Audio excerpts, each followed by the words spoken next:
Hello दोस्तों, स्वागत है आप सभी का फिर से हमारे यूट्यूब चैनल पे जिसका नाम है माई नोट्स फॉर यू। तो दोस्तों, आज की इस वीडियो में मैं आपको बहुत ही इंपॉर्टेंट टॉपिक बताने जा रहा हूं, जो कि आपका बीएड, डीएलएड और अदर भी जितने भी टीचिंग एग्ज़ाम्स होते हैं उसके लिए बहुत ही इंपॉर्टेंट टॉपिक है।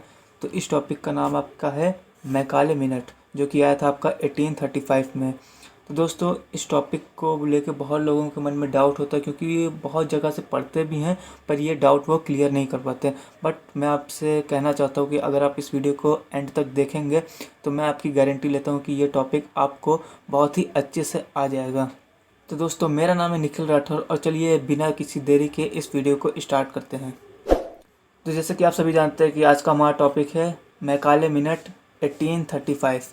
तो चलिए देखते हैं आज इस टॉपिक में हम लोग क्या क्या पढ़ेंगे। तो सबसे पहले हम लोग जानेंगे इसका इंट्रोडक्शन, कि इसका आखिर नीड ऑफ फॉर्मेशन थी कि इसको बनाया ही क्यों गया। इसके बाद हम इसको एक्सप्लेनेशन जानेंगे आपका सेक्शन 43 का, किसके द्वारा, मैकाले के द्वारा। इसके बाद आपके आते हैं सजेशंस ऑफ लॉर्ड मैकाले, आपका आता है बेंटिक रेजोल्यूशन, जो कि एक बहुत इंपॉर्टेंट टॉपिक है। इसके बाद आपका आता है results of Lord Macaulay and Bentinck resolution.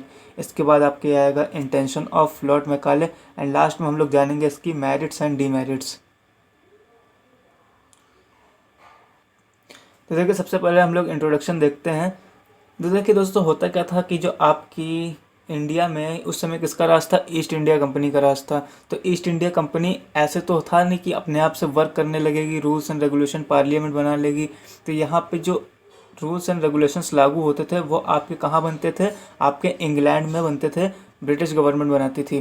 तो ब्रिटिश गवर्नमेंट यहाँ पे आपका चार्टर लागू करती थी। तो चार्टर बेसिकली आपका set of rules and regulations होता था, तो जो आपका एवरी 20 ईयर्स, हर 20 साल में यहाँ पे लागू किया जाता था। तो इसी में आपका इम्प्रूवमेंट ऑफ एजुकेशन के लिए भी एक प्रोविज़न था।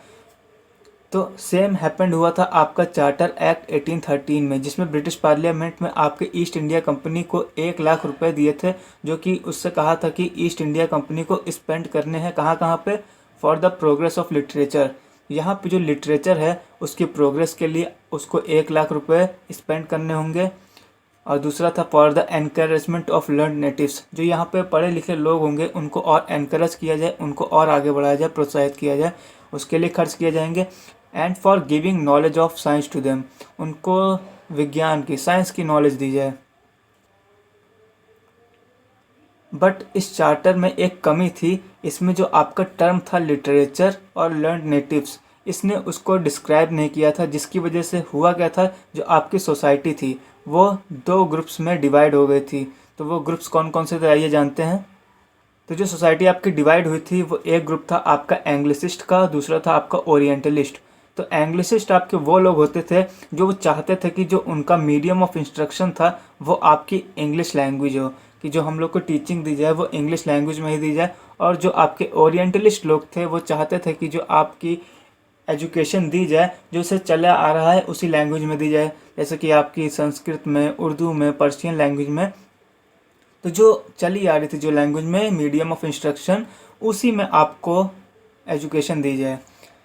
तो यह प्रॉब्लम आपकी जो है 20 साल तक सॉल्व नहीं हो पाए और आपका अगला चार्टर एक्ट 1833 भी आ गया। तो इस प्रॉब्लम को सॉल्व करने के लिए फिर यहाँ पे एंट्री होती है लॉर्ड मैकाले की। इसके बाद on June 10, 1835 Lord Macaulay India में आते हैं। जब वो इंडिया में आते हैं वो आते हैं as a law member of governor general council. तो गवर्नर जनरल काउंसिल के वो एक लॉ मेंबर के रूप में यहाँ पे आते हैं। तो लॉर्ड मैकाले आपके बहुत ही अच्छे स्कॉलर थे आपके इंग्लिश लिटरेचर के, और साथ ही एक बहुत ही अच्छे वक्ता थे, ओरेटर थे और राइटर भी थे। तो इस समय जो हमारे इंडिया के जो गवर्नर जनरल थे वो हमारे थे लॉर्ड विलियम बेंटिक, और उन्होंने लॉर्ड मैकाले को पब्लिक इंस्ट्रक्शन कमेटी का प्रेसिडेंट बना दिया था एंड उनसे 3 पॉइंट्स पे एडवाइस मांगी थी। तो पहला पॉइंट था कि how to spend ₹1 lakh on education, दूसरा पॉइंट था define term literature and learn natives, and तीसरा पॉइंट था to solve the controversy between Anglicist and Orientalist. तो इन 3 पॉइंट पे उन्होंने उनसे एडवाइस भी मांगी थी। आफ्टर डैट लॉर्ड मैकाले ने चार्टर एक्ट 1813 के सेक्शन 43 को बहुत ही अच्छे से स्टडी किया, और साथ ही में उन्होंने स्टडी किया रिटन आर्गूमेंट्स जो कि थे आपके एंग्लिसिस्ट एंड ओरिएंटलिस्ट के बीच में। तो इनको उन्होंने बहुत ही माइन्यूटली, बहुत ही अच्छे से स्टडी किया। तो इसी के बेसिस पे उन्होंने एक रिपोर्ट सबमिट करी थी, किसको, गवर्नर जनरल को। कब, ऑन Feb 2 1835 में, जिसमें उन्होंने एक्सप्लेन किया था आपके सेक्शन 43 को, और साथ ही में उन्होंने अपनी सजेशंस दी थी। और इसी रिपोर्ट को हम लोग एज ए मैकाले मिनट के नाम से जानते हैं। तो चलिए जानते हैं कि उन्होंने एक्सप्लेनेशन क्या दिए थे सेक्शन 43 ऑफ चार्टर एक्ट 1813 के। सबसे पहले आपका आता है explanation for term expenditure of money. तो इसमें मैकाले ने कहा है कि कंपनी के ऊपर कोई भी प्रेशर नहीं है ब्रिटिश गवर्नमेंट की तरफ से। वो चाहे तो उसे उस एजुकेशन में खर्च करने के लिए फ्री है जिसमें उसे सही लगता है। चाहे तो वो उसे इंग्लिश एजुकेशन में खर्च करे, चाहे तो वो उसे ओरिएंटल एजुकेशन में खर्च करे, वो बिल्कुल फ्री है। इसके बाद आता है आपका एक्सप्लेनेशन ऑफ टर्म लिटरेचर। तो इसमें उन्होंने बताया है कि जो टर्म लिटरेचर है उसका केवल मतलब इंडियन लिटरेचर से नहीं है, उसका लिटरेचर का मतलब आपका वेस्टर्न लिटरेचर से भी है। इसके बाद आता है आपका explanation of term learn natives. तो इसमें भी उन्होंने बहुत ही चालाकी दिखाई थी, जिसमें उन्होंने बताया था कि लर्न नेटिव्स का मतलब केवल इंडियन लर्न नेटिव्स से नहीं है, इसका मतलब आपके वेस्टर्न स्कॉलर्स जो भी होंगे वो भी इंक्लूडेड किए जाएंगे। इसके बाद आपका आता है सजेशंस ऑफ लॉर्ड मैकाले। इसमें आपका पहला पॉइंट आता है education of eastern knowledge and literature is worthless. तो इसमें लॉर्ड मैकाले बताते हैं कि जो आपका इंडियन लिटरेचर है वो बहुत ही सुपरस्टिशन यानी कि अंधविश्वास से भरा हुआ है।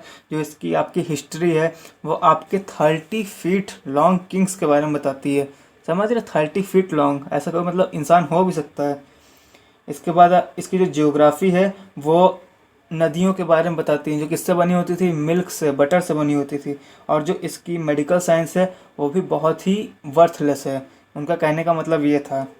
तो उन्होंने यही कहा था कि इसी टीचिंग को हम लोग को रोकना चाहिए। जो गवर्नमेंट इसमें पैसा खर्च करती है उस पैसे को गवर्नमेंट को इसमें खर्च नहीं करना चाहिए। और साथ ही में जो वो ओरिएंटल लिटरेचर को प्रिंट करने के लिए जो एड्स जो मदद देती है उसको भी उसे बंद कर देना चाहिए। इसके बाद सेकंड पॉइंट आपका आता है education of western knowledge and literature is important. यानी कि यहाँ पे उन्होंने अपने नॉलेज की बड़ाई करी है, वेस्टर्न नॉलेज की बड़ाई करी है। तो इसमें उन्होंने ये तर्क दिया है कि आपको जो single shelf of good European library is worth to whole literature of Indian and Arabian literature. तो इसमें उन्होंने यानी ये बताया है कि जो आपकी वेस्टर्न लाइब्रेरी की एक single shelf of good books है वो किसके बराबर है, इंडियन होल लिटरेचर यानी कि इंडिया का पूरे लिटरेचर के बराबर है उनकी एक सेल्फ ऑफ गुड बुक्स। और थर्ड पॉइंट उन्होंने बताया है कि making English as medium of education is important. तो इसमें उन्होंने ये तर्क दिया है कि जो हमारी इंडियन लैंग्वेज है, नेटिव लैंग्वेज, वो अभी अंडर डेवलप्ड है और इसकी वोकेबलरी जो है बहुत ही कम है, यहाँ की वोकेबलरी बहुत ही लिमिटेड है। इस वजह से हम लोग जो साइंस की नॉलेज है वो यहाँ के लोगों को सही से पहुँचा नहीं पाएंगे। इसलिए हम लोग को जो है इंग्लिश को as a medium of instruction adopt कर लेना चाहिए। नेक्स्ट पॉइंट आपका आता है बेंटिक रेजोल्यूशन 1835। ये बहुत ही इंपॉर्टेंट टॉपिक है, इसे ध्यान से देखिएगा। तो इसमें लॉर्ड मैकाले बताते हैं कि जो लॉर्ड मैकाले ने अपनी रिपोर्ट सबमिट करी थी गवर्नर जनरल को, लॉर्ड बेंटिक को 2 फरवरी 1835 में। तो लॉर्ड बेंटिक ने उसे सीरियसली स्टडी किया एंड उसी के बेसिस पे उन्होंने national education policy of British India को लागू किया। कब, ऑन March 7 1835। तो इस पॉलिसी में उन्होंने कुछ इम्पोर्टेंट डिक्लेरेशन दिए थे। तो आइए जानते हैं वो क्या क्या थे। तो पहला पॉइंट उन्होंने बताया था कि all government fund of purpose of education will be used for English education alone. तो यानी कि जो 1 लाख रुपए दिया जा रहा था गवर्नमेंट के द्वारा, तो वो केवल और केवल इंग्लिश एजुकेशन के लिए ही यूज़ किया जाए। तो सेकंड पॉइंट में उन्होंने बताया था the educational institution of Sanskrit, Arabic and Persian shall not be closed end economic grants for teacher salary and students scholarship will continue. यानी कि जो आपके इंस्टीट्यूशन एजुकेशनल चलते आ रहे थे, जो आपके संस्कृत, अरेबियन या पर्शियन हो गए, तो उनको क्लोज नहीं किया जाएगा। और यहाँ पे जो इकोनॉमिक ग्रांट्स जो दिए जाते थे यानी कि टीचर्स की सैलरीज के लिए, स्टूडेंट्स की स्कॉलरशिप वगैरह के लिए, तो वो वैसे ही दिए जाएंगे। इसमें उन्होंने थर्ड पॉइंट जो बताया था कि no expenditure will be made on printing and publication of oriental literature. यानी कि जो गवर्नमेंट फंड्स देती थी, एड्स मदद देती थी आपके ओरिएंटल लिटरेचर को पब्लिश करने के लिए, प्रिंट करने के लिए अब से गवर्नमेंट वो बिल्कुल नहीं देगी। और the money so saved will be used on education of English language, English literature and western knowledge and science. और जो भी ये मनी बचेगा वो केवल और केवल इंग्लिश लैंग्वेज, इंग्लिश लिटरेचर और वेस्टर्न नॉलेज के लिए ही यूज़ किया जाएगा। अब इसका रिज़ल्ट क्या हुआ इन सब चीज़ों का, आइए देखते हैं। Result of Lord Macaulay minute and Bentinck resolution. तो इसमें पहला पॉइंट है replacement of oriental language literature and knowledge by western language literature and western knowledge and science. यानी कि आपको जो ओरिएंटल लैंग्वेज, ओरिएंटल लिटरेचर और नॉलेज था उसको कम्प्लीटली वेस्टर्न लैंग्वेज लिटरेचर से रिप्लेस कर दिया गया। सेकंड पॉइंट इसमें बताया गया कि आपके 1837 में जो गवर्नर जनरल थे लॉर्ड ऑकलैंड, उन्होंने इंग्लिश को ऑफिशियल लैंग्वेज डिक्लेयर कर दिया था। एंड इसका थर्ड जो पॉइंट है बहुत ही इंपॉर्टेंट, वो ये है कि 1844 में जो आपके गवर्नर जनरल थे लॉर्ड हार्डिंगे, उन्होंने एक ऑर्डर इशू किया था जिसमें उन्होंने कहा था कि जो भी कैंडिडेट को इंग्लिश की नॉलेज होगी गवर्नमेंट जॉब्स की अपॉइंटमेंट के दौरान उनको प्रेफरेंस दिया जाएगा। इसके बाद आपका आता है इंटेंशन ऑफ लॉर्ड मैकाले। आखिर लॉर्ड मैकाले का इंटेंशन था क्या? तो लॉर्ड मैकाले कहते हैं कि जो ओरिएंटल लिटरेचर एंड नॉलेज है वो लो स्टैंडर्ड का है, और अगर हमें यहाँ के लोगों की कंडीशन अपग्रेड करनी है तो हमें उन्हें English literature, English knowledge and science की नॉलेज देनी होगी, और ये हम लोग को उन्हें केवल और केवल इंग्लिश लैंग्वेज में ही देनी चाहिए, तभी यहाँ की जो लोग होंगे उनका स्टैंडर्ड बढ़ सकेगा। बट ये उनका रियल इंटेंशन नहीं था।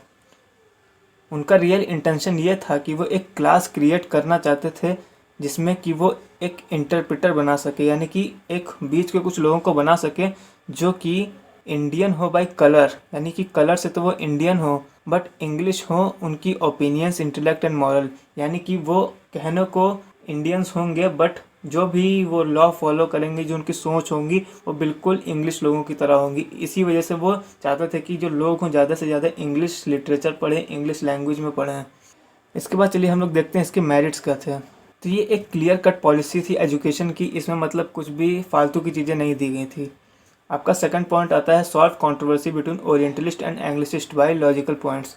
तो जो आपकी कंट्रोवर्सी चल रही थी ओरिएंटलिस्ट और एंग्लिसिस्ट के बीच में, तो मैकाले मिनट की वजह से ही ये कंट्रोवर्सी सॉल्व हो पाई थी। इसके बाद आपका थर्ड पॉइंट है policy of religious neutrality in all government and government aided school. ये बहुत ही इंपॉर्टेंट पॉइंट है और बहुत ही अच्छा पॉइंट है, क्योंकि जो उस समय के स्कूल चल रहे थे जैसे कि आपकी वैदिक एजुकेशन, मदरसा एजुकेशन हो गई, तो वहाँ पे जो आपकी रिलीजियस टीचिंग जो दी जाती थी बच्चों को, तो जो भी गवर्नमेंट स्कूल होंगे तो वहाँ पे ऐसी एजुकेशन बिल्कुल भी नहीं दी जाएगी। वहाँ पे रिलीजन के नाम पे कोई भी एजुकेशन नहीं दी जाएगी।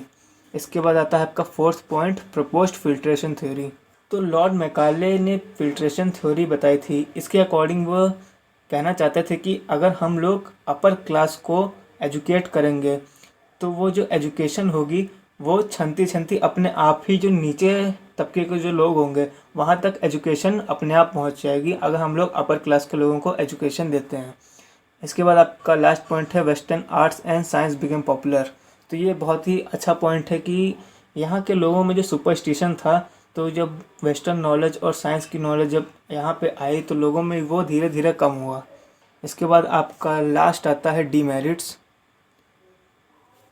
तो इसमें जो पहला पॉइंट है वो आता है biased explanation of section 43 in charter act 1813।